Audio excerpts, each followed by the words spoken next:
Guys, I'm doing homemade fish tea.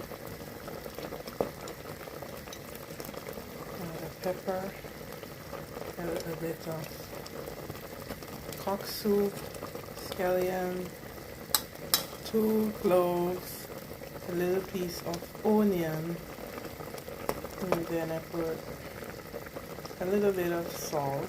It's a small amount.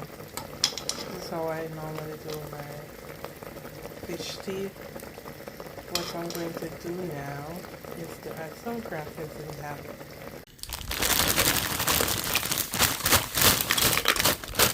So guys, this is my soup now.